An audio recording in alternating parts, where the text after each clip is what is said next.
My name is Twizz, and today I'll be telling you what salt really does to your body. In recent years, we have found that salt can cause problems to your body, such as high blood pressure and other diseases, such as kidney disease. Today, I'll be telling you what the risks of high salt consumption is, the risks of low consumption, and how you can counterbalance these effects. Now first, what exactly is salt? Salt is a combination of two elements in the periodic table known as sodium and chloride. These two elements are found in a lot of things, a lot of salt that we know as table salt and preservatives, and we really overlook what our preservatives are. The American Heart Association has recommended that we consume about 1,500 to 2,000 milligrams of salt per day, and staying in these boundaries can reduce your risk for these sodium-induced diseases.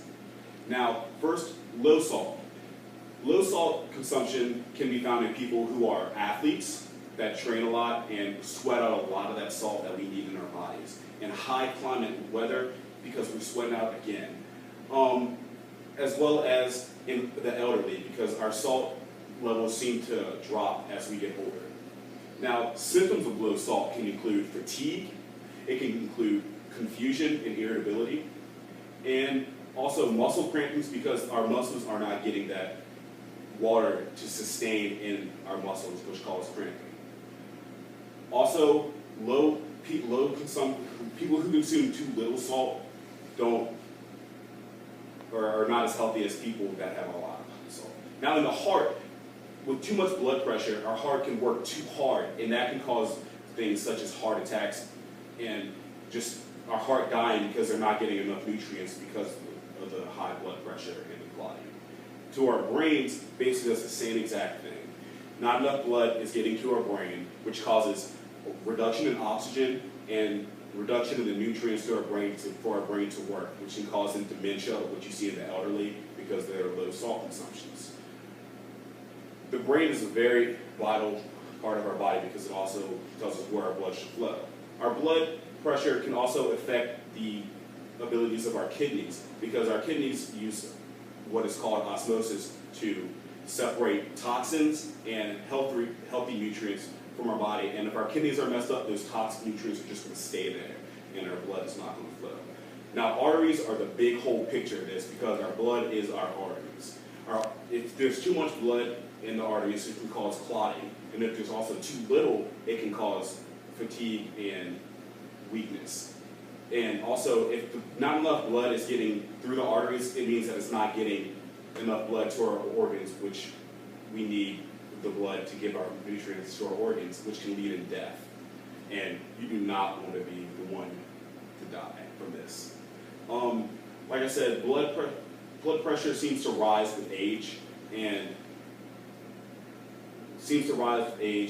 which we need to take action now. Because if we take action now, then our sodium levels usually just stay with what we have already in our body. And if our sodium levels are high now, then they'll be high later in life, which can cause a lot of problems when you're older. Now for kids, like I said, we need to teach our kids to just eat right and less sodium in their diets. And this is mainly because of the sales of salt, such as the fast food industry, because they keep trying to benefit, they keep trying to draw kids in with all these tasty, just unnecessary foods, such as like McDonald's. Like, I worked at McDonald's personally, and we would put so much salt on the fries. Like they would tell us to just stack those fries up with salt, and it's just awful. Also, preservatives. Preservatives are very overlooked, like I said earlier, and we don't really see how much salt is coming into our bodies from those preservatives.